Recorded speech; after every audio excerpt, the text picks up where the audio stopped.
ધન્યસ્તે વીતરાગા ક્ષપકપથગતિ ક્ષીણકર્મોપરાગા ત્રૈલોકે ગંધનાગા સહજ સમુદિતા જ્ઞાનજાગ્રદ્વિરાગા અધ્યારૂયાત્મશક્ત્યા શકય શશિકલા નિર્મલ ધ્યાનધારા મારાન્મુક્તે પ્રપન્ના કૃતસુકૃતશતો પાર્જિતાર્હન્ત્યલક્ષ્મી. આનંદકારી આનંદ કલ્યાણને કરનારા વાત્સલ્ય વરસાવનારા તારક તીર્થંકર શ્રવણ ભગવાન મહાવીર મહારાજાનું શાસન પામીને ઉપાધ્યાય શ્રી વિનય વિજયજી મહારાજ સાહેબ શાંત સુદારસ ગ્રંથ તમામ આગમોના શાસ્ત્રોના નિચોડ સ્વરૂપે આપણી સમક્ષ રજૂ કરી રહેલા છે. જળનો રાગ કાઢવા માટે અનિત્યાદિ 12 ભાવના, જીવનો દ્વેષ કાઢવા માટે મૈત્રી વગેરે 4 ભાવના. આ રીતે 16 ભાવનાના માધ્યમથી શાંત રસ રૂપી અમૃતનું પાન કરવાના માધ્યમથી આપણે સૌ સમાધિના શિખર ઉપર આરૂઢ થઈએ અને વહેલી તકે સિદ્ધ શિલામાં પહોંચીએ એ આશયથી આ ગ્રંથની રચના કરેલી છે. અને એમાં આપણે 14મા નંબરની ભાવના એટલે કે પ્રમોદ ભાવના એની વિચારણા કરેલા છીએ.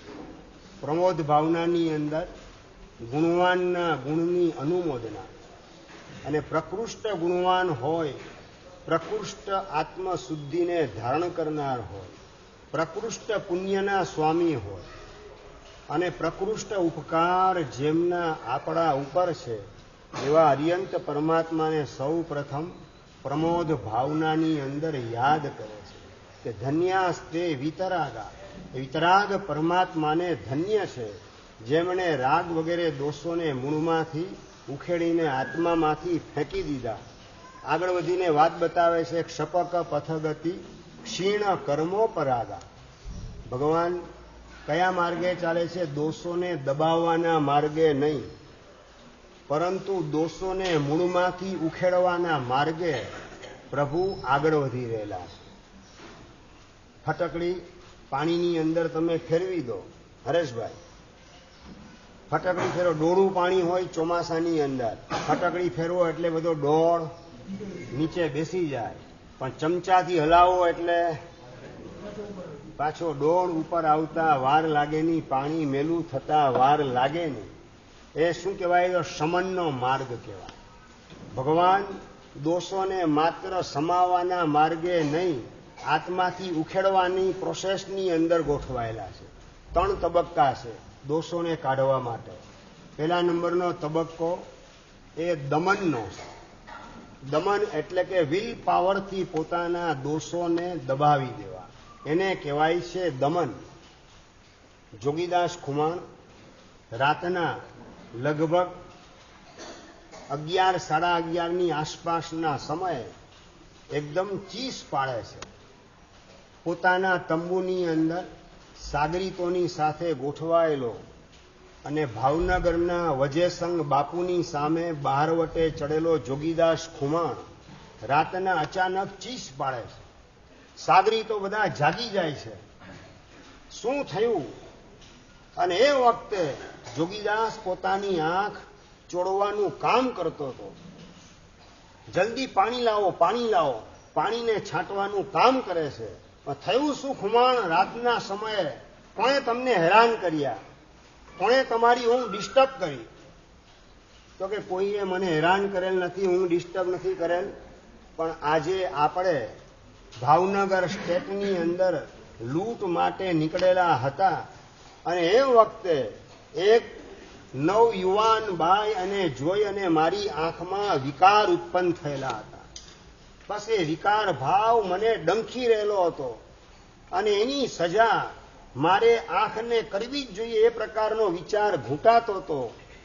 અને આ રસોડાની અંદર પડેલા મસાલાના ડબ્બામાંથી મરચું કાઢીને મારી બંને આંખે મેં છાંટવાનું કામ કરેલું છે. આંખમાં વાસનાના સાપોલિયા પેદા થાય, એનો ડંખ એને રાતના ઊંઘ આવવા દેતું નથી અને એના જ કારણે એ દોષને બાળવા માટે, દોષને ખતમ કરવા માટે બસ મારે આંખને પનિશમેન્ટ કરવું છે, અને પનિશમેન્ટ કરવા માટે બંને આંખે મરચા છાંટવાનું કામ જોગીદાસ ખુમાણ કરે છે. આજે તો આ ખુમાણની પણ ખુવારી થઈ જાય તેવા પ્રકારનો કાળ ચાલી રહ્યો છે. સામે ચાલીને ઈરાદાપૂર્વક વોટ્સઅપના માધ્યમથી ગંદામાં ગંદા વિડીયો વગેરે જોવાના, મોબાઈલની અંદર ગંદા વિડીયો વગેરે સેવ કરવાના અને આંખને અભડાવવાનું કામ એકાંતની અંદર રસપૂર્વક જાણી જોઈને કરે રાખવાનું. આવા પ્રકારના આડાઅવડા કુંડાળાની અંદર આજનો યુવા વર્ગ ફસાયેલો છે મોટા ભાગે. આ ખુમાણ પણ જો નજરની સામે દેખાય, માત્ર એક આંખમાં વિકાર જાગ્યો એક સ્ત્રીને જોઈને, નવયુવતીને જોઈને, અને એના પનિશમેન્ટ રૂપે, એની સજા રૂપે પોતાની બંને આંખે મરચા છાંટવાનું કામ કરે. આજે તો સામે ચાલીને જ આંખને અભડાવવાના પાપ થતા હોય તેમાં પશ્ચાતાપનો ભાવ ક્યાંથી જાગે? એની અંદર પનિશમેન્ટનો પરિણામ કઈ રીતે પ્રગટ થાય? આજનો કાળ એકદમ પડતો કાળ છે. બહુ ઝડપથી સ્તર નીચે ઉતરી રહેલું છે સમાજનું, અને ચારે બાજુ વાસના અને વિકારે પોતાનો નાગપાસ ભરડા રૂપે ચારે બાજુ ગોઠવેલો છે. આવી સ્થિતિની અંદર વર્તમાન કાળના યુવાનને યુવતીઓ ફસાઈ ચૂકેલા છે, અને જોગીદાસ ખુમાણ માત્ર એક વખત આંખમાં વિકાર ભાવ જાગ્રત થયો અને એના પનિશમેન્ટ રૂપે બંને આંખની અંદર મરચાની ભૂકી છાંટવાનું કામ કરે છે. સાગરી તો એ બધા આશ્ચર્યચકિત થઈ ગયા. ઓહો, એક બહારવટું ખેલનારો એટલે તમારી ભાષામાં શું કહેવાય? લૂંટારું કહેવાય. અત્યારે સાહુકારની પાસે પણ આવી આંખમાં પવિત્રતા હશે કે કેમ એ $1,00,000 ગંભીર પ્રશ્ન છે. પૂર્વના કાળમાં બહારવટિયા અને લૂંટારાની આંખમાં પણ પવિત્રતા રહેતી, અને એ પવિત્રતા કદાચ છીનવાઈ જાય કોઈક નબળા નિમિત્તના કારણે, અને આંખમાં આ રીતે મરચા છાંટી અને એનું સેલ્ફ પનિશમેન્ટ પોતાની જાતે જ એની સજા ભોગવવાનું કામ પૂર્વના કાળની અંદર બહારવટી અને લૂંટારું વગેરે પણ કરતા હતા. પણ શાસ્ત્રકાર કહે છે કે આ વિલ પાવર દ્વારા સજા કરવાનો પરિણામ, સજા કરવાનો અભિગમ એ દોષનું દમન છે. એ દોષ મૂળમાંથી આ પ્રક્રિયા દ્વારા ઉખડતો નથી. આ દોષનું દમન એ જગન્ય ભૂમિકા છે. એનાથી આગળ વધીને બીજા નંબરની અંદર આવે છે એ દોષોનું શમન આવે છે. સમજણપૂર્વક દોષના માર્ગેથી પાછા ફરવું એને કહેવાય દોષોનું શમન.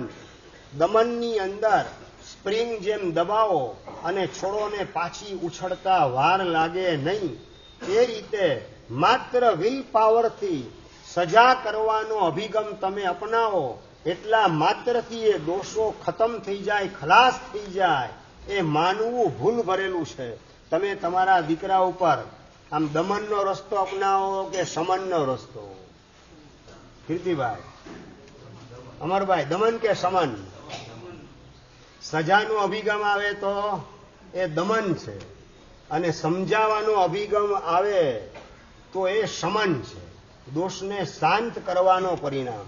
દોષોનો પાવર અંદરમાંથી તૂટતો જાય, ઘટતો જાય સમજાવટના માધ્યમથી, તો સમજવાનું આ શમનની મધ્યમ ભૂમિકા છે.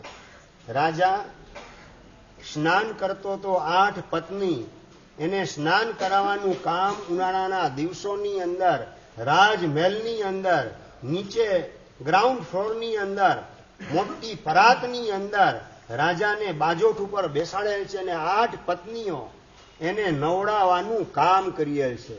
ઉનાળાના દિવસો છે, ઠંડુ પાણી એનાથી રાજાને નવડાવે છે, અને અચાનક રાજાના ખભા ઉપર, વાંસાની અંદર ઉપરના ખભાના ભાગમાં ગરમ પાણીના 2-4 ટીપા પડેલા હોય એવો અહેસાસ થાય છે.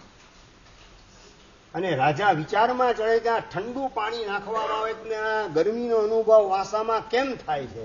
પાછળ જોઈ તો પોતાની રાણીઓ કળશ દ્વારા સુગંધી ઠંડુ પાણી રેડવાનું કામ કરે તો આ ગરમીનો અનુભવ કેમ થયો? 2-4 ટીપા ગરમ કેમ આવ્યા? અચાનક નજર પોતાની ઉપર ગઈ, અને ઉપર ગઈ તો પોતાની માતા, રાજમાતા, એની આંખમાંથી આંસુ નીકળી રહેલા હતા, અને પોતાના વાસામાં પડેલા એ આંસુ એ જોઈ અને પળવારનો વિચાર કર્યા વગર નાઈ રહેલો, સ્નાન કરી રહેલો એ રાજા સડસડાટ ઉપર પહોંચે છે.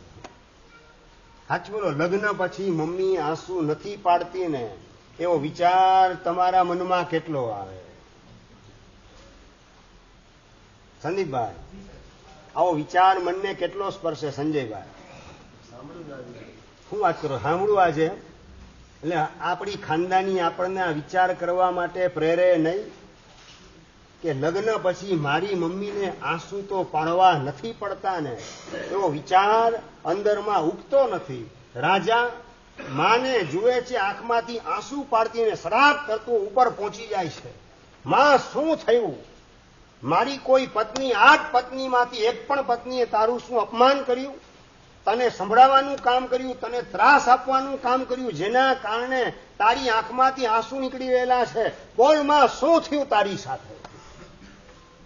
માતૃભક્ત રાજા માતાના પક્ષમાં હતો, પત્નીના પક્ષમાં નહીં. સાચું, આમ ઘરની અંદર ક્યારેક ડિસ્પ્યુટ થાય, આમ સંસાર છે, ક્યાંક ને ક્યાંક વાસણ ખખડે, ડિસ્પ્યુટ ઉભા થાય એવી સંભાવના હોય, ન જ હોય એવી શક્યતા નથી. બાકી આ કળિયુગ ન કહેવાય, રહીવાય. પણ પ્રશ્ન એટલો જ છે નાનકડો કે તમારા મમ્મી અને પત્ની બંનેની વચ્ચે ડિસ્પ્યુટ ઉભો થાય, તમે કોના પક્ષમાં? પ્રશ્ન આટલો નાનકડો છે. શું સ્વાભાવિક છે? હું હોડી વચ્ચે સોપારી. તમે બધા વકીલની ભાષામાં જવાબ આપે રાખો, ચોખ્ખા જવાબ કોઈ નથી આપતા. દર્શનભાઈ, પત્ની અને માની વચ્ચે ડિસ્પ્યુટ ઉભો થાય, તમે કોના પક્ષમાં? ચંદ્રકાંતભાઈ, આ પત્નીના પક્ષમાં. પણ સભામાંથી છે ને આ પ્રશ્ન પૂછ્યો, સભામાંથી એકવાર મને જવાબ સાંભળવા મળ્યો કે સાહેબ મમ્મીના પક્ષમાં, અને મને એકદમ આશ્ચર્ય થયું, અને ચહેરો એનો જોયો તો જવાબમાં સચ્ચાઈનો રણકાર જણાતો નતો. એટલે ફરીથી પૂછ્યું કોના પક્ષમાં? અને મને કે સાહેબ મમ્મીના પક્ષમાં. અને અંદરથી મને ક્લિક થયું, ફરીથી પૂછ્યું મેં કોની મમ્મી? સાહેબ મારા બાબલાની મમ્મીના પક્ષમાં. આ તો પોસ્ટમોર્ટમ ન કરો ને ત્યાં સુધી સાચો જવાબ અમને તમારી પાસેથી જાણવા મળે નહીં. બાબલાની મમ્મીના પક્ષની અંદર. અંતે તો પાછું ભૂવો ધૂણે બધી દિશાની અંદર, પણ નારિયેળ તો પોતાના ઘર તરફ જ નાખવાનું કામ કરે. પેલો રાજા પોતાની માતા, રાજમાતાને પૂછે છે, મમ્મી, માં, શું થયું? મારી કઈ પત્નીએ તારું અપમાન કર્યું, જેના કારણે તારી આંખમાંથી આંસુ નીકળી રહેલા છે? અને એ વખતે પોતાની માતા, રાજમાતા આંખમાંથી આંસુ પાડતી હતી. એ પાલવથી આંસુ લૂસી અને વાત કરે છે, બેટા, તારી 8 પત્ની ખાનદાન, કોઈએ મારું અપમાન કર્યું નથી. નંબર 2 તો કોઈ દાસીએ તારું અપમાન કર્યું રાજમહેલની અંદર? ના બેટા, દાસી પણ બધા વફાદાર છે. રાજસેવક, રાજસેવિકા બધા વફાદાર છે. કોઈએ મારું અપમાન કર્યું નથી. થોડા નજીક આવી ગયા ને ભાગશાળી, આ વાત ડબલ અવાજ ક્રોસ થાય છે. નજીક આવી ગયા ચંદ્રકાંતભાઈ. રાજસેવકો પણ બધા વફાદાર છે, કોઈએ મારું અપમાન કરેલું નથી. તો શેના કારણે તારી આંખમાં આંસુ આવી ગયેલા છે? બેટા, બસ તને જોયો, 8 પત્ની તને સ્નાન કરાવી રહેલી હતી, એ જોયું અને તારા બાપુ મને યાદ આવી ગયા. પણ માતા, આપને તો ખબર છે કે સંસારની અંદર કોઈ અમર પટ્ટો લઈને આવતું નથી. દરેક જન્મે એ વ્યક્તિનું મૃત્યુ એ નિશ્ચિત છે. ના બેટા, તારા પિતાનો મને વિયોગ થયો, એના આંસુ નથી પાડતી. તો માતા, શેના આંસુ આવે છે? બેટા, બસ તને જે રીતે આ 8 પત્ની નવડાવતી હતી, બસ એ જ રીતે અમે રાણીઓ બધી ભેગી થઈ અને તારા પિતાને નવડાવવાનું અમે બધા પણ કામ કરતા હતા. અને અમારામાં મોહાય અને તારા પિતાએ પોતાનો આખો ભાવ સંસારમાં બરબાદ કરી નાખ્યો. અમારામાં મોહાય, અમારામાં મૂર્છિત થઈ, અમારામાં આસક્ત થઈને અનંત કાળે મળેલો માનવનો મનખો વેડફી નાખ્યો. અને એ જ માર્ગે બેટા તું પણ ચાલી રહેલો છે. ફરીથી આ માનવનો મનખો મળશે ક્યારે? તારું ઠેકાણું પડશે ક્યારે? અને મારી કુક્ષીએ જન્મ લીધા પછી કૂતરી બિલાડીના પેટે તારે જન્મ લેવો પડશે. એ વિચાર આવતા મારી આંખમાંથી આંસુ નીકળી રહેલા. ભગવાનના શાસનને પામેલી નથી એવી પણ માતા પોતાના દીકરાની, રાજાની પોસ્ટ ઉપર ગોઠવાયેલા દીકરાની આટલી હદે હિત ચિંતા કરવાનું કામ કરેલું છે. તમે તમારા સંતાનો માટેના આત્માના હિતની ચિંતા કેટલી? ભાઈ ટીવીમાં પાગલ થઈને મોબાઈલમાં મોહાય અને પોતાનો ભાવ બરબાદ કરેલો છે. એનો વિચાર તમારા મનને કેટલો સ્પર્શે? તમે જાગ્રત હો, તમારા ભાવને સાર્થક કરવાનો પુરુષાર્થ કરતા હો વિશેષ પ્રકારે, તો વિચાર સંતાનોના ભવિષ્ય માટે આવી શકે. તમને તમારા આત્માની પડી ન હોય તો સંતાનોના આત્માની તમને કેટલી પડી હોઈ શકે? રાજમાતા પોતાના આત્માની હિત ચિંતા કરેલી છે જાણી અને ત્યાં જ રાજા ગોપીચંદ ઉભો થઈ ગયો. માતા આપણી ઈચ્છા શું છે? બેટા તારા આત્માનું તું કલ્યાણ કર. આ સંસારની અંદર ક્યાંય મોહાવા જેવું નથી. ખણમિત્ત સુખમ ચિરકાલ દુઃખમ. ટેમ્પરરી મોજ મજા ભોગ વિલાસની અને અનંત કાળની સજા પછી 84 લાખ યોનિમાં ભોગવવી પડે. બેટા માનવનો મનખો અનંત કાળે મળેલો વેડપતો નહીં. આ મારી ઈચ્છા છે. અને ત્યાં રાજા ગોપીચંદ પગમાં પડીને આશીર્વાદ માગે છે. માં મને આશીર્વાદ આપ, આત્મ કલ્યાણના માર્ગે નીકળી પડું. અને રાજા ગોપીચંદ સંત ગોપીચંદ બની ગયા. એક સેકન્ડની અંદર કોઈ પોતાની 8 પત્નીમાંથી એક પત્નીની રજા લેવા માટે પણ નીચે ગયા નથી. ભગવા કપડા રાજમહેલની અંદર પોતાના બેડરૂમની અંદર રાખેલા હતા એ પહેરી અને ત્યાં જ અલખ નિરંજન કઈ રાજમહેલનો ત્યાગ કરીને નીકળી જાય છે. રાજા ગોપીચંદ એ સંત ગોપીચંદની અંદર કન્વર્ટ થઈ ગયા. વાત મારે તમને આ કરવી છે કે આ સમજણની ભૂમિકા છે. સમજણપૂર્વક અનંત કાળે મળેલો આ માનવનો મનખો માત્ર મોજ મજાની અંદર, ઈટ ડ્રિંક એન્ડ મેરીની અંદર મારે બરબાદ થવા દેવો નથી. આવી સમજણ ભીતરમાં આવે અને દોષનો પાવર ઘટ્યા વિના રેની, દોષોનો ફોર્સ અંદરથી શાંત થવા માંડે. એનું નામ શમનની ભૂમિકા. પેલા નંબરમાં દમનની ભૂમિકા, જગન્ય ભૂમિકા. બીજા નંબરમાં સમનની ભૂમિકા, સજાનો માર્ગ એ દમનની ભૂમિકા. સમજાવટનો માર્ગ એ સમનની ભૂમિકા છે. દમન કરતા સમન એ ઊંચી ભૂમિકા છે. અને પરમાત્મા એના કરતા પણ એક સ્ટેપ આગળ વધે છે. સમન એટલે માત્ર દોષોને શાંત નથી કરવા, પણ દોષોનું દહન કરવાની ભૂમિકા. દહન એટલે કે બાળી નાખવા. એક દોષોને બાળવાના માર્ગે તીર્થંકર પરમાત્માઓ ગોઠવાય છે.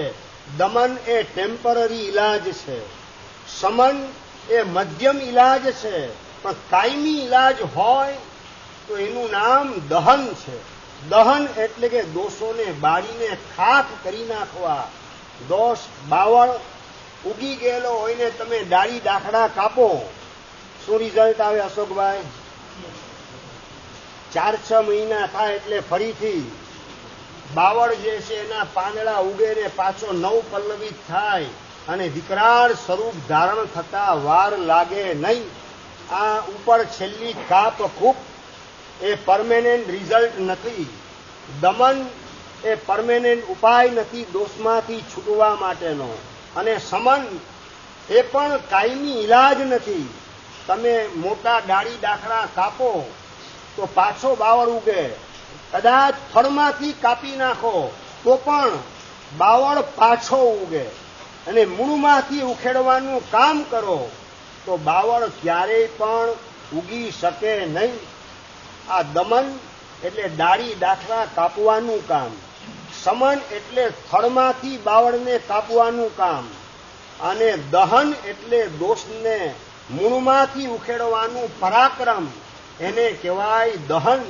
એકો એક તીર્થંકર પરમાત્મા દોષનું દહન એટલે કે મૂળમાંથી જ દોષને ખતમ કરવા છે. દોષોનું સામ્રાજ્ય પોતાના આત્મામાં ફેલાય ભવિષ્યમાં, આ ભવમાં તો નહીં, આવતા ભવમાં પણ દોષોનું સામ્રાજ્ય પોતાના આત્મામાં ફેલાય એ તીર્થંકર પરમાત્માઓને કદાપી મંજૂર હોતું નથી. એટલે જ પ્રભુ સાધનાના માર્ગે ડગલા માંડે છે.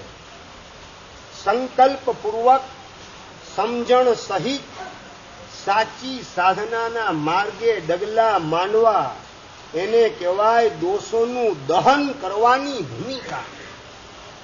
આપણે આપણી જાતને પૂછીએ કે દોષોનું દમન કે દોષોનું સમન કે દોષોનું દહન, ત્રણમાંથી કઈ ભૂમિકા? ત્રણમાંથી કઈ ભૂમિકા? અરે પેલો નંબર હશે કે કેમ એ પણ પ્રશ્નાર્થ છે. દોષોનું દમન કરવાનું કે દોષોનું સામ્રાજ્ય પોતાના આત્મા ફેલાય એ માટે મોહરાજાનું રેડ કાર્પેટ સન્માન કરવાની અંદર તમે ગોઠવાયેલા છો. ભાઈ કઈ તમારી ભૂમિકા? દોષોનું સામ્રાજ્ય ફેલાય કે દોષોનું દહન થાય, દમન થાય કે સમન થાય, કઈ ભૂમિકા? દીકરા દીકરીના લગ્ન પ્રસંગ આવે એવા સંયોગની અંદર તમારી કસોટી થતી હોય છે. દીકરા દીકરીના લગ્ન પાર્ટી પ્લોટમાં કે હોલની અંદર, દર્શનભાઈ, એ પાર્ટી પ્લોટની અંદર ઘાસની વિરાધના થાય કે ન થાય? ઘાસની ઉપર પગ મૂકી ખુલ્લા પગે કે બૂટ પહેરીને ઘાસ ઉપર જાનૈયાઓ જે કંઈ આટા મારે બધું પાપ કન્યાના પિતા તરીકે કે દીકરાના બાપ તરીકે મારા લલાટે આ પાપ ચોટશે એ વિચાર ભીતરમાં કેટલો આવે? બિલકુલ નહીં. અમદાવાદના એક શ્રાવક ધનેશભાઈ પાલડી વિસ્તારની અંદર લાવણ્ય સોસાયટી, એમાં રહેનારા સુશ્રાવક ધનેશભાઈ, દીકરીના લગ્નનો પ્રસંગ આવ્યો. વેવાઈ પક્ષ તરફથી સમાચાર આવે કે તમે સહેજ એડ્રેસ લખાવો, પત્રિકા છાપવા માટે આપેલી છે. પત્રિકાની અંદર લગ્ન સ્થળ લખવાનું બાકી છે. આપે 15 દિવસ પહેલા કીધેલું હતું, આપને જણાવું છું. પત્રિકા આપી દીધી છાપવા માટે, પ્રૂફ આવી ગયું છે, પેલું બીજું ત્રીજું પ્રૂફ છે, ફાઇનલ પ્રૂફ.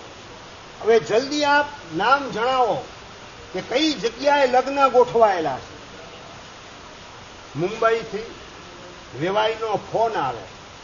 અમદાવાદની અંદર દીકરીના બાપ તરીકે ધનેશભાઈ, અને અંતરમાં ભાવના એક જ છે કે પાર્ટી પ્લોટની અંદર ગ્રીન લોન ઉપર મારે લગ્ન કરવા નથી દીકરીના. પોતાના વેવાઈને વાત કરે છે કે વાત સાચી, 15 દિવસ પહેલા મેં તમને કીધું હતું, તમને નામ જણાવું છું. બસ મારી ઈચ્છા છે કે કોઈ હોલની અંદર લગ્નનું આયોજન થાય, અને નંબર 2 રિસેપ્શન એ પણ દિવસે ગોઠવાશે, રાત્રે નહીં. આ 2 કન્ડિશન ધનેશભાઈ તરફથી વેવાઈ સામે રજૂ કરવામાં આવેલી હતી. ફરીથી નોટડાઉન કરી લો મગજની અંદર. ધનેશભાઈ દીકરાના બાપ નથી, દીકરીના બાપ છે. કન્યાના પિતા તરીકે પોતાનું અત્યારે વ્યક્તિત્વ છે. કન્યાના બાપનો હાથ અધર હોય કે આમ નીચે હોય, હવેના યુગમાં એટલે તમે તમારી દીકરીને લગ્ન પ્રસંગે આવું યાદ કર્યું તું? દીકરીના લગ્ન પ્રસંગે પાર્ટી પ્લોટની અંદર ગ્રીન લોન ઉપર લગ્નનું આયોજન થશે નહીં અને રાતના રિસેપ્શન ગોઠવાશે નહીં, દિવસે રિસેપ્શન રહેશે. બંને શરત દીકરાના પિતાએ માન્ય કરેલી હતી. અને નંબર 2, એના અનુસંધાનમાં જ અત્યારે ફોન આવેલો છે કે જલ્દી તમે નામ લખાવો, એડ્રેસ આપો, કે જેના કારણે પછી આ ફાઇનલ પ્રૂફ એના આધારે પત્રિકા છપાઈ જાય. લગ્નને હવે માત્ર 15-17 દિવસની વાર છે. અને એ વખતે ધનેશભાઈ વાત કરે છે, એક કામ કરો, પત્રિકા તમે છપાવી દો, એડ્રેસ લખવાનું બાકી રાખજો, હાથેથી એડ્રેસ લખી નાખશું. ચાલે કે ન ચાલે હરેશભાઈ? ચંદ્રકાંતભાઈ, ચાલે કે ન ચાલે? ન ચાલે. તમે કોને ખુશ કરવામાં પ્રયત્ન કરો? જગતને ખુશ કરવાના પ્રયત્ન કે જગતપતિને ખુશ કરવાના પ્રયત્ન? જગતને ખુશ કરવાના. એ જે જગતને ખુશ કરવા માટે પાર્ટી પ્લોટની અંદર ગ્રીન લોન ઉપર તમે લગ્નનું આયોજન કરો, રાતના રિસેપ્શન ગોઠવો. નંબર 2, ગળામાં કેન્સરની ગાંઠ નીકળે ત્યારે જગત તમારા પક્ષે કેટલું ગોઠવાશે? એ વખતે તમારા પડખે જગતપતિ હશે કે જગત ગોઠવાયેલું હશે? સમજણ છે એમ? આ ઉપાસની હોલની વ્યાખ્યાન હોલની 4 દિવાલની વચ્ચે તો તમારી ચસકી ગયેલી ડાગડી પણ ઠેકાણે આવતી હોય છે. અને સાચો જવાબ તમે બોલો કે સાહેબ આવા કટોકટીના સંયોગની અંદર ક્રિટિકલ સર્કમસ્ટન્સીસનું નિર્માણ થાય એવી પરિસ્થિતિની અંદર જગત હાથ ઊંચો કરીને વિદાય લઈ લે. એ વખતે માત્ર જગતપતિ એ જ શરણ બની શકે. એ સમજણ જો તમારી પાસે હોય અત્યારે, તો દીકરા દીકરીના લગ્ન પ્રસંગે જગત નારાજ થશે તો ચાલશે, જગતપતિ તો બિલકુલ નારાજ ન જ થવા જોઈએ. આવો અભિગમ અપનાવવાની તૈયારી તમારી પાસે કેટલી મળે? કેટલી તૈયારી? બિલકુલ નથી. પેલા ધનેશભાઈ દીકરીના બાપ હોવા છતાં પણ બંને કન્ડિશન મૂકે અને પુણ્ય એનું પહોંચે છે. પરમાત્મા પ્રત્યેની વફાદારીના કારણે ઊભું થયેલું પુણ્ય રિસ્પોન્સ આપે છે અને વ્યવહાર સામે શરત માન્ય કરે છે. પણ હવે પત્રિકા છાપવાની તૈયારી છે, છેલ્લું પ્રૂફ બાકી છે તપાસવાનું. અને વાત કરે ધનેશભાઈ પત્રિકા છપાવી દો, હાથેથી એડ્રેસ લખી નાખશું. અરે ધનેશભાઈ, હાથેથી એડ્રેસ પત્રિકાની અંદર કઈ રીતે શોભે? ચિંતા ના કરો, પત્રિકા છપાઈ જાય પછી સ્ટીકર છપાવી અને આપણે લગાવી દેશું. ચિંતા તમે ના કરો. હરેશભાઈ, સ્ટીકર ચાલે કે ના ચાલે? રવિભાઈ, ચાલે. આ તમારું સ્ટેટસ, તમારી ગુડવિલ અને તમારી ઇમેજ, એના પ્રશ્નો તમારા માથા ઉપર સવાર થઈ જતા હોય છે. સમાજમાં કેવું દેખાશે, લોકો આપણા માટે કેવું બોલશે, જેવને ધર્મનો ઢીંગલો કેવો છે, આ બધી ચર્ચા મારા માટે સમાજમાં થાય. અને આ સમાજમાં રહેવું, ભાઈ તમે શું બોલો સંદીપભાઈ? કે પાણીમાં રહેવું ને મગરની સાથે વેર બાંધવું, સાહેબ મેળ કઈ રીતે પડે? મનોજભાઈ, સમાજમાં રહેવું ને સમાજની આરે પાછું આ ડખા ઉભા થાય છે, અમને સાહેબ ન ચાલે. આજ બધા વિકલ્પો મનમાં ઉભા કરો કે શું કરો? સાહેબને લે કોને? આમાં હું ક્યાં વચ્ચે આવું? પણ તમારા વેવાઈને તમારી વચ્ચેનો પ્રશ્ન ચાલે છે, એમાં હું વચ્ચે ક્યાં ઘૂસી ગયો જેના કારણે મને સમજાવવાનું કામ તમારે કરવું પડે. હું તો માત્ર તમારું ટેસ્ટિંગ કરવાનું કામ કરું છું કે તમે કઈ ભૂમિકાએ ગોઠવાયેલા છો. ગણેશભાઈ વાત કરે છે માત્ર બસ 48 કલાક મને આપો, 48 કલાકમાં આજે ઘર દેરાસરમાં ભગવાન બિરાજમાન છે એની ભક્તિ કરતા કરતા પ્રાર્થના કરી હતી, પ્રભુ બંને તારી આજ્ઞા ગ્રીન લોન ઉપર લગ્નની ને રાતના રિસેપ્શનની 2 આજ્ઞા પાડવાની મારી તૈયારી છે. આપની કૃપાથી વેવાઈ પક્ષે બે શરત માન્ય કરેલી છે, પણ હોલ ક્યાંય દેખાતો નથી, હોલ મળતો નથી, બધા હોલ બુક થઈ ગયેલા છે. પ્રભુ કંઈક કૃપા કરો જેના કારણે આપની આજ્ઞા સારી રીતે હું પાડી શકું. તમે ભગવાનને પ્રાર્થના કરો. એની અંદર પંકજભાઈ, તમારા દુઃખને દૂર કરવાની પ્રાર્થના હોય કે ભગવાન આપની આજ્ઞા સારી રીતે પાડી શકું, એવા સંયોગનું નિર્માણ આપના પ્રભાવે થાય, એવા પ્રકારની પ્રાર્થના. કઈ પ્રાર્થના? આપણા દુઃખને દૂર કરવાની જ વાત ભગવાનની પાસે કરીએ. ભગવાન આપની આજ્ઞાને પાડવી છે, પણ સંયોગ વિપરીત છે. આટલો રિસ્પોન્સ વેવાઈએ આપ્યો, બસ પ્રભુ કૃપા કરો, આપની આજ્ઞા સારી રીતે હું પાડી શકું. ઘર દેરાસરની અંદર બિરાજમાન પરમાત્મા એની ભક્તિ કરી અને છેલ્લે પ્રાર્થના કરે છે, આપની આજ્ઞાનું પાલન કરવાના મારા પરિણામ છે. આપની આજ્ઞાનું પાલન કર્યું એવા સંયોગનું નિર્માણ આપના પ્રભાવથી, આપની કૃપાથી એવા સંયોગનું નિર્માણ થાવ, આવી પ્રાર્થના કરે છે. અને સાંજના સમાચાર મળ્યા, મહારાજા અગ્રસેન હોલ તૈયાર થઈ રહેલો છે. 90% કામ પૂરું થઈ ગયું છે, ખાલી બારી બારણાનું ફિટિંગ બાકી છે, એવા સમાચાર પોતાના મિત્ર દ્વારા મળ્યા.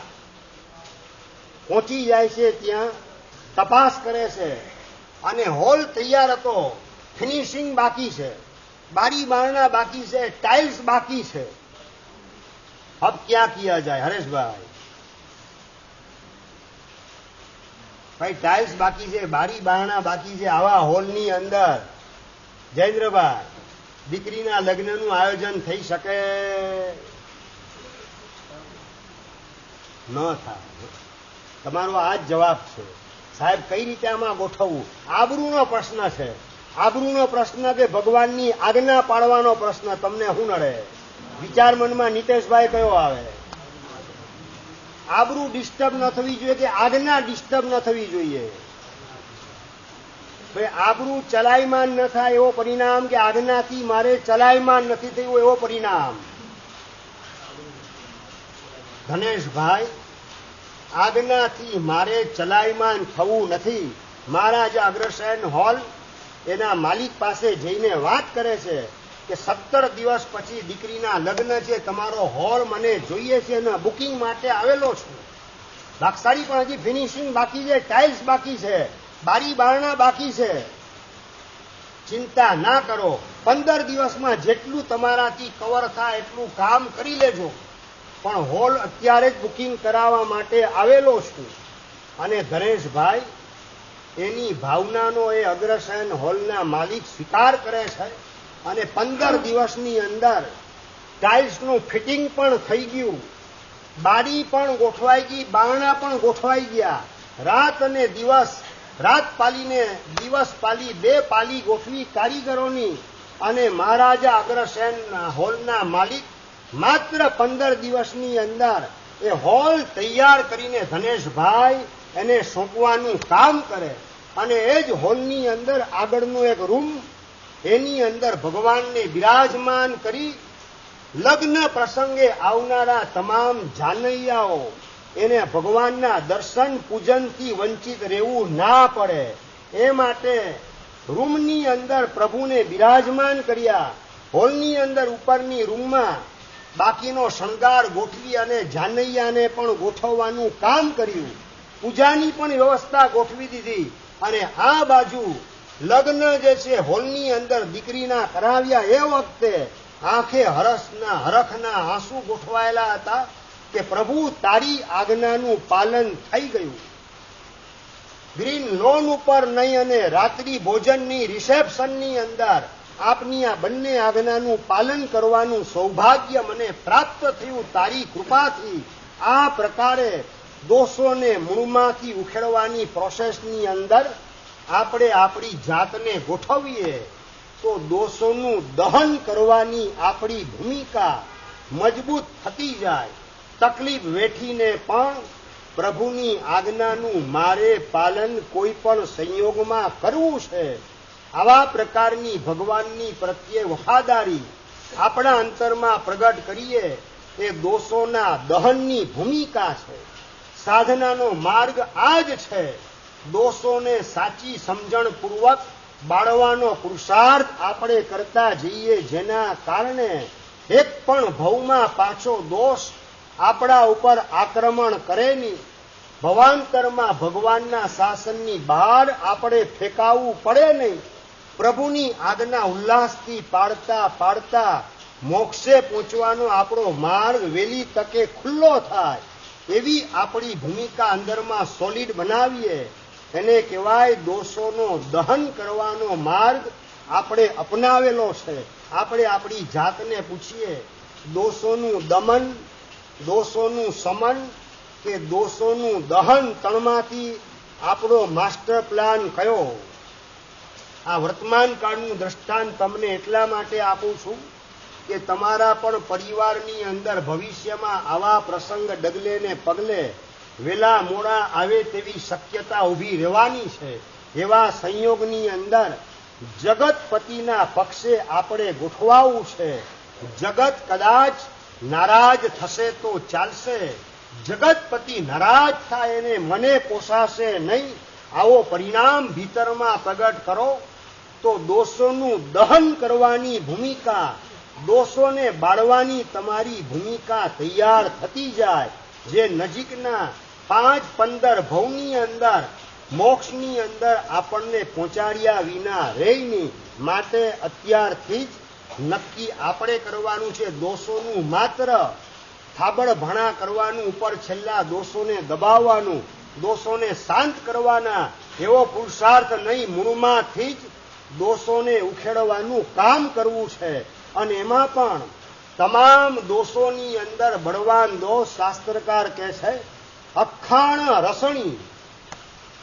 5 ઇન્દ્રિય, કાન, આંખ, નાક, જીભ અને સ્પર્શનેન્દ્રિય, આ 5 ઇન્દ્રિયની અંદર સૌથી બળવાન ઇન્દ્રિય હોય તો એનું નામ રસનેન્દ્રિય છે.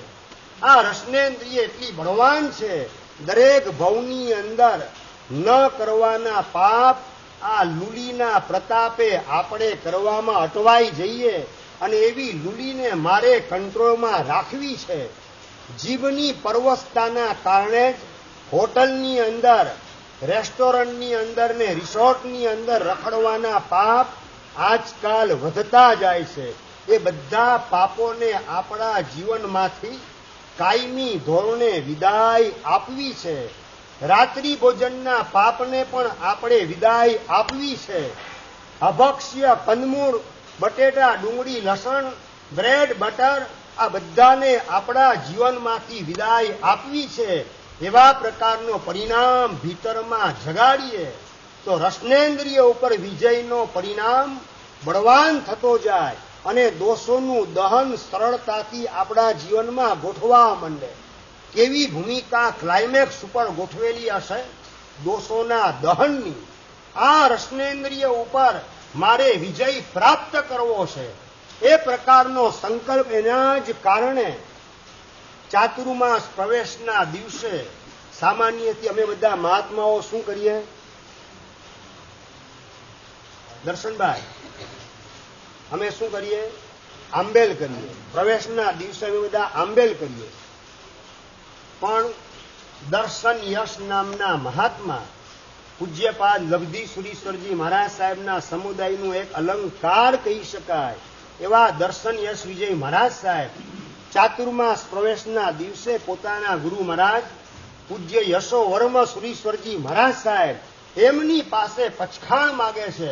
ગુરુદેવ, આજે 16 ઉપવાસના પચખાણ આપો. ચાતુર્માસ પ્રવેશના દિવસે સીધા 16 ઉપવાસના પચખાણ દર્શન યશ વિજય મહારાજ યશો વર્મ સુરીશ્વરજી મહારાજ પોતાના ગુરુ મહારાજ એમની પાસે પચખાણ માગે અને ગુરુ મહારાજ પૂછે આજે 16 ઉપવાસ. બસ ગુરુદેવ આપની કૃપાથી આ ચોમાસાની અંદર રસનેન્દ્રિય ઉપર વિજય મેળવવો છે એવો સંકલ્પ કરેલો છે અને એના અમલ સ્વરૂપે, એના એક પાઠ સ્વરૂપે 16 ઉપવાસના પચખાણ લેવા છે.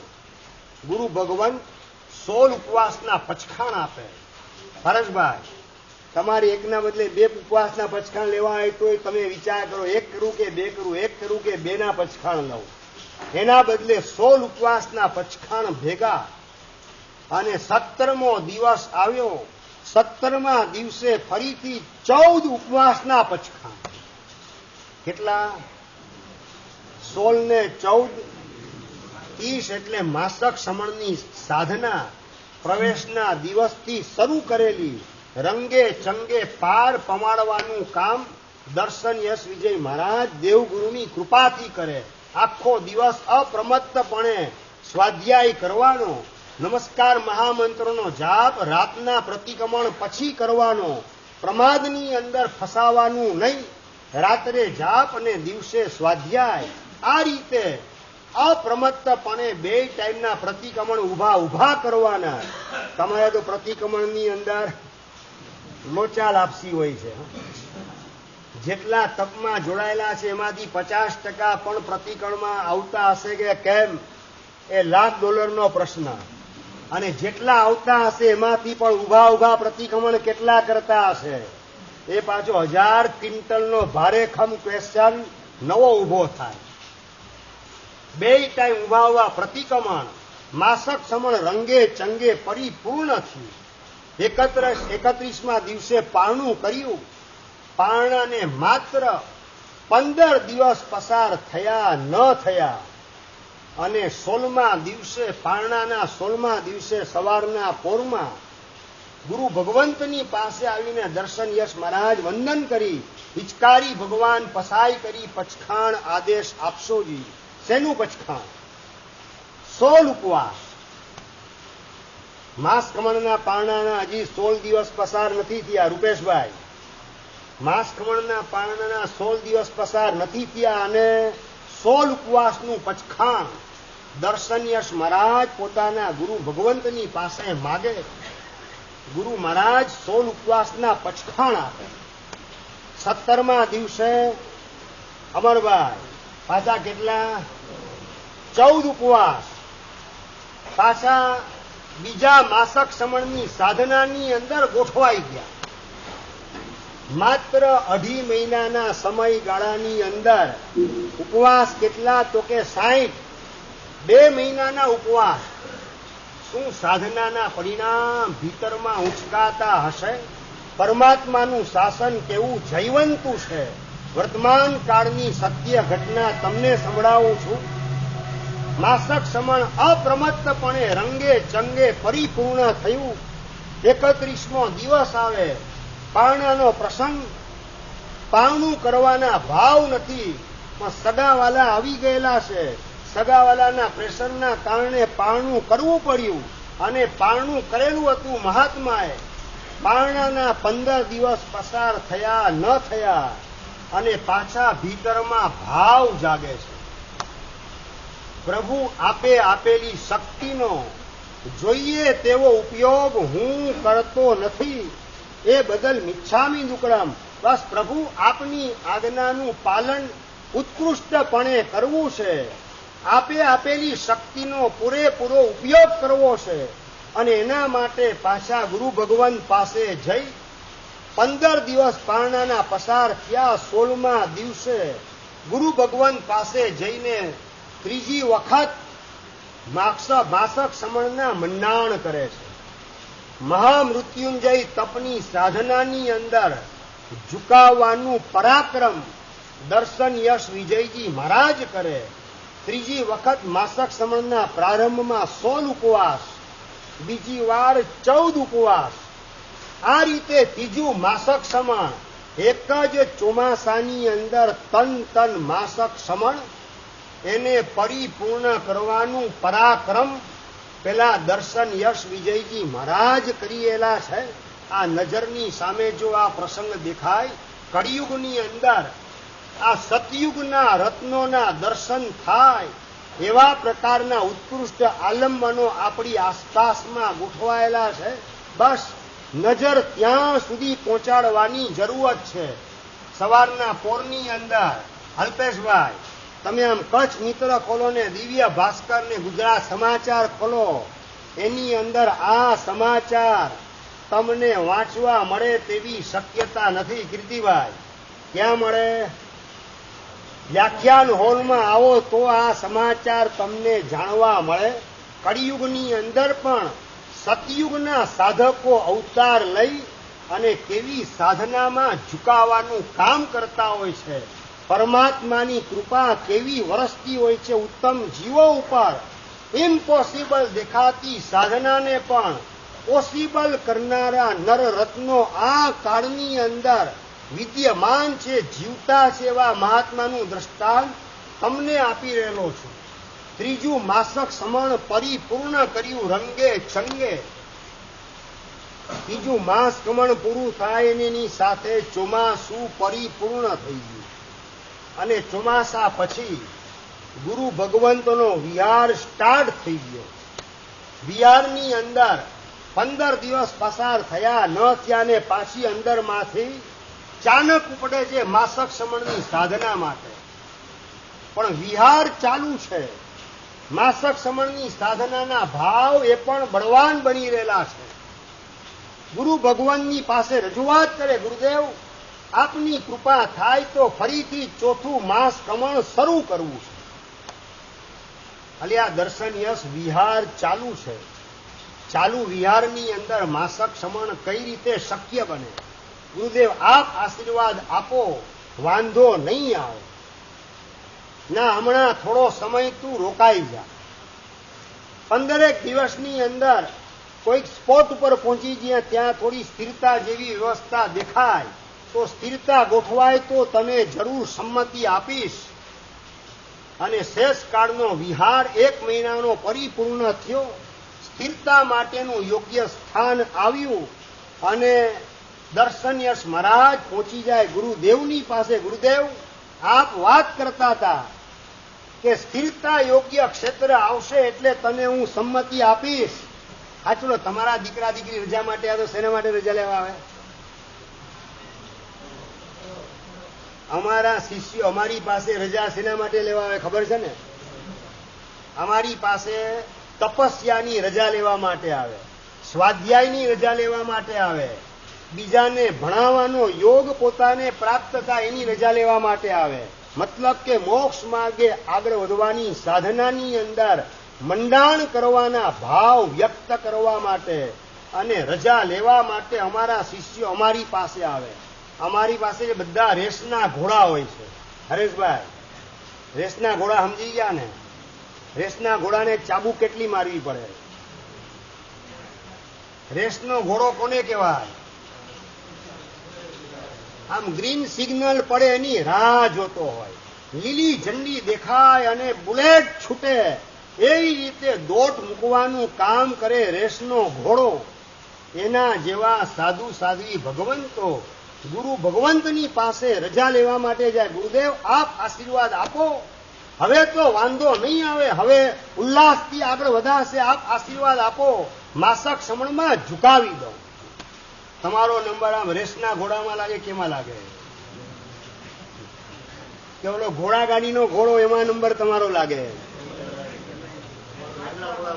હા, ઘોડાગાડીનો ઘોડો હોય ને ચાબુક ન મારે ત્યાં સુધી એ ચાલવા તૈયાર થાય નહીં. અને હજી આગળ વધીને એક ભાગશાળી ઘોડાગાડીની અંદર ગોઠવાય અને ઘોડો થોડો આગળ ચાલે અને ઘોડો પાછો ઉભો રહી જાય અને ઘોડાગાડી વાળો નીચે ઉતરી ઘોડાની આગળ ડાન્સ કરવાનું કામ કરે, પિક્ચરના ગીત ગાય, પછી પાછો ગાડીમાં ચડે ને પાછો ઘોડો ચાલવા તૈયાર થાય. પાછી 5 મિનિટ થઈ ન થઈ ઘોડો ઉભો રહી જાય, ઘોડાગાડી વાળો નીચે ઉતરે, ઘોડાની આગળ ડાન્સ કરે, ગીત ગાવાનું કામ કરે, પછી પાછો ઘોડાગાડીમાં ચડે ને ઘોડો પાછો થોડો આગળ ચાલવા તૈયાર થાય. હવે સ્ટેશનેથી ઘરે જવા માટે ઘોડાગાડીમાં બેસેલ પેસેન્જર, એ પેસેન્જર વાત કરે, વોટ ઇઝ ધીસ? આ હું માંડ્યું જ તે ડગલે ને પગલે ઘોડાની આગળ ડાન્સ કરે ને ગીત ગાય, જલ્દી મારા ઘરે મને પહોંચા. કે સાહેબ આના વિના ઘોડો નહીં ચાલે મારો. કેમ નહીં ચાલે? સાહેબ આ છે ને લગ્નનો ઘોડો છે. લગ્નનો ઘોડો સમજી ગયા ને? આગળ ડાન્સ કરો, ફટાકડા ફોડો, ગીત ગાઓ, પછી ઘોડો ચાલે. હું છે ને ક્યારેક જોક્સ વગેરે કહેતો હોઉં છું ને તમને એટલા માટે સમજાય જ ને. આ લગ્નના ઘોડાઓને આગળ ચલાવવાના છે.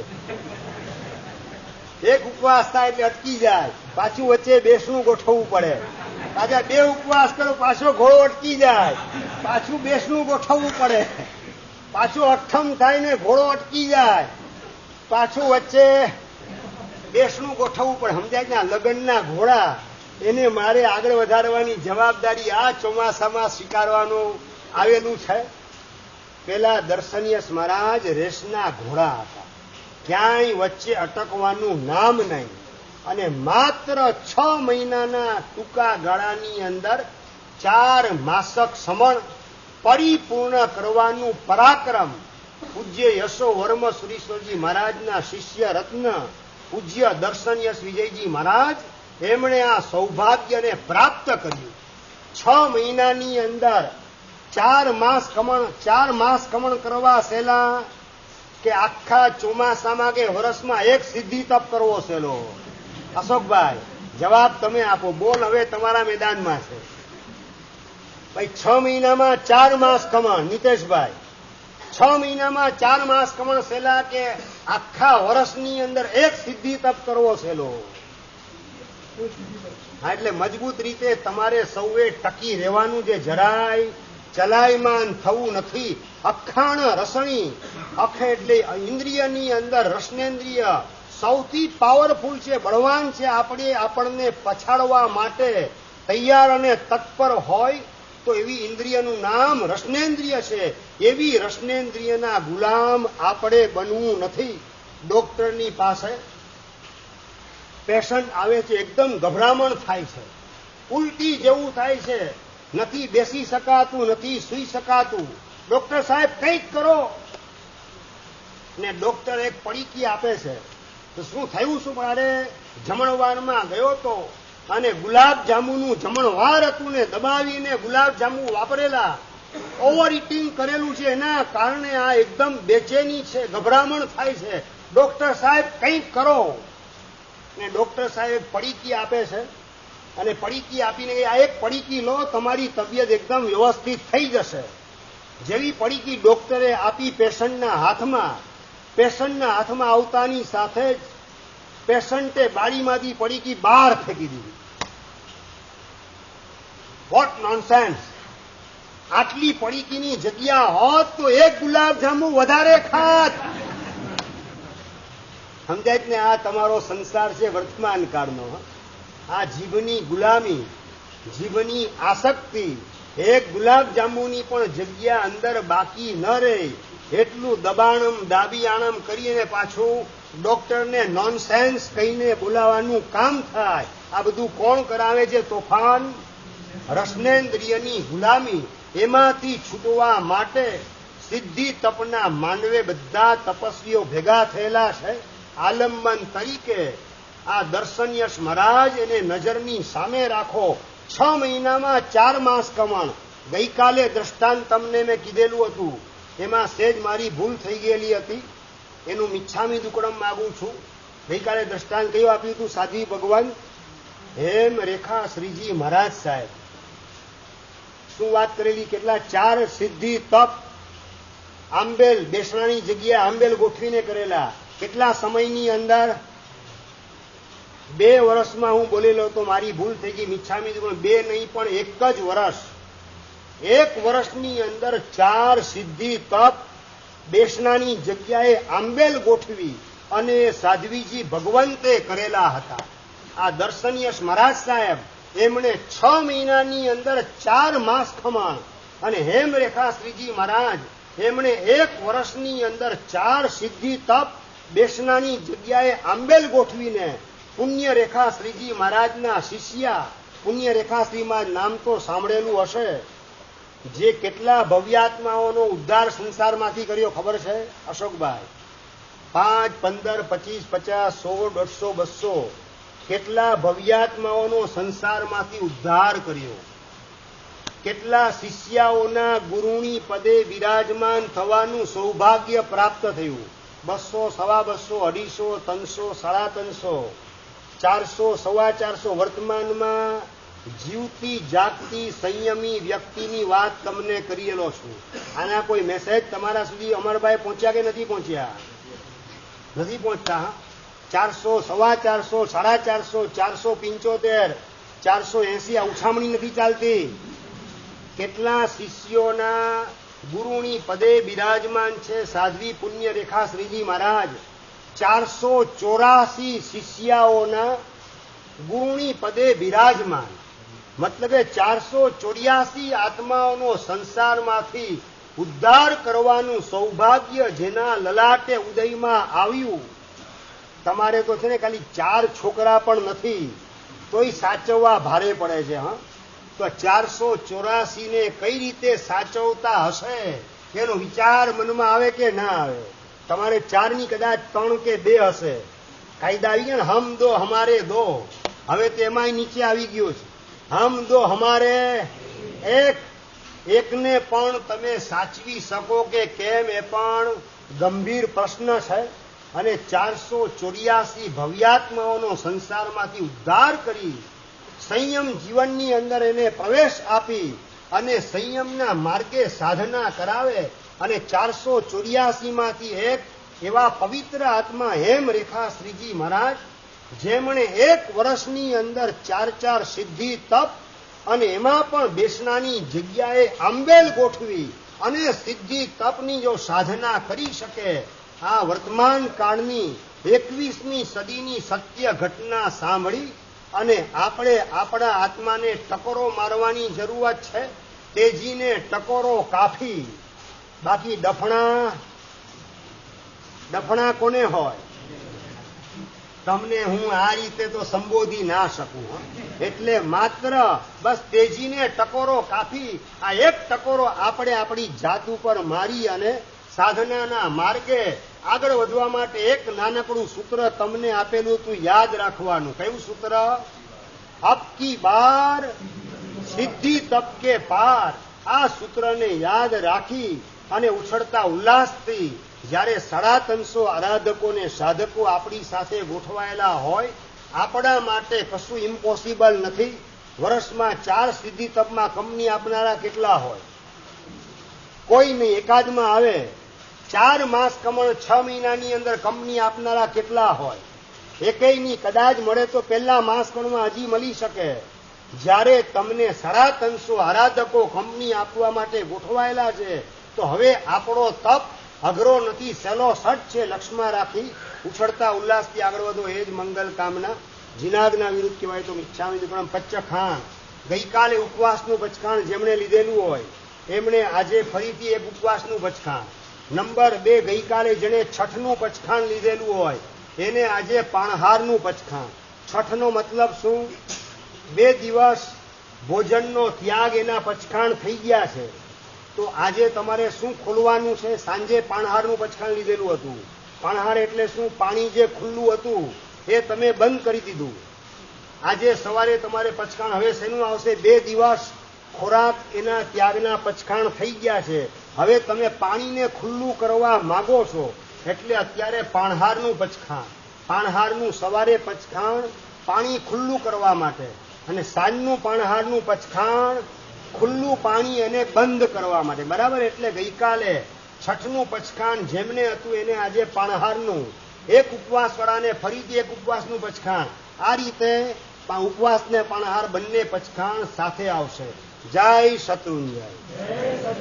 સૂર્યયોગે અવડમચકાય ચોવીયમ પ્યારમ દિવ્યમ પ્યારમ અસમણમ ખાયમ સાયમમ અનથાવણમ સસાગારણમ પાઇઠ્યાગારણમ મહત્વગારણમ પાણહાર નૌકાશી બોશી લાટકો ઓરસી મુરસી પચકાય પચ્છન્ન કાળેમ દિશમ પાણસ લેણવા લેણવા સસી તેણવા સી તેણવા દેશાસી બરી બોગમ બચ્ચ ખાય અનથાવણમ સસાગારણમ મહત્વગારણ ઓસ્તી રે ઓસ્તી રામ. એકા નૌકાશી એકાશનું બેસનું આયંબિન ઉગેશ્વરી નૌકાશી કોશી સાત કોશી મુઠ્ઠી સે બચકે જશે દવિયમ પેરા મસરમ પાણો ખાય બચ્ચન કરે વિસમણ દાવણ આયમિલે મિયો બચકે દમણ સસા કરે લેવાલેણ કે દસે ઓકી નો પડે એકાશમ બિયાશમ બચકે દિવ્યમ પેરા મસરમ ખાય સાકરે આઉટર ગુરુ ગુરુ બાઈટર રસવાસ પાણી સે લેણા લેણા સસી દેવાસી દેવા દેશાગાસી ગોગમ બરી ગોગમ બચકે દમણ સસા કરે મત કરે સસમે મત કરે ઓસી રે. આવતીકાલે રવિવાર જાહેર પ્રવચન 9:30 થી 10:15 સમય અને સ્થળ છે જેશીશ નગરનો નૂતન ઉપાશ્રય સાધુ ભગવંતનો. ત્યાં બરાબર 9:30 થી 10:45 આપણે જાહેર પ્રવચન. વિષય છે ટેમ્પલ ઓફ પીસ. શાંતિના મંદિરમાં આપણે પ્રવેશ કરવાનો છે. એની અનેક વિગતો આવતીકાલે પ્રવચન દરમિયાન જાણવા મળશે. આવતીકાલે આ જગ્યાએ પાછા બધા તપસ્વીઓ કેટલા વાગે હાજર થશે? સવારે 7:30 વાગે બધા હાજર થાય તો સૂચના આપવાની બધાને એકી સાથે જાણવા મળી જાય. અને સાંજના 4:30 વાગે બીજું બેસવું આ જ જગ્યાએ, અહીંયા અને બહાર બે જગ્યાએ, બરાબર આ રીતે ડોમમાં અને હોલમાં બે જગ્યાએ સવારે 7:30 અને બપોરે 4:30 બેસવું. સમયસર હાજર થાવ તો હું માંગલિક માટે 7:30 અને 4:30 આવું છું. તો સૂચના હું જે કંઈ તપસ્વીને આપું એ બધી સૂચના તમને મળે.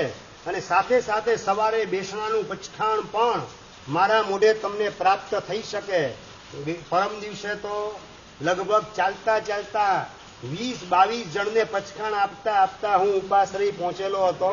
એટલે આવું ન બને, બધા એક સાથે એને સૂચના આપવાનું રસ્તામાં શક્ય ન બને. એટલે 7:30 વાગે એક્ઝેક્ટ તમે અહીંયા તમારું સ્થાન ગ્રહણ કરી લો તો પચખાણ પણ મળી જાય ને સૂચનાઓ પણ તમને બધાને જાણવા મળી શકે. જીનાજ્ઞા વિદ્યામ ઈચ્છા નીકળે.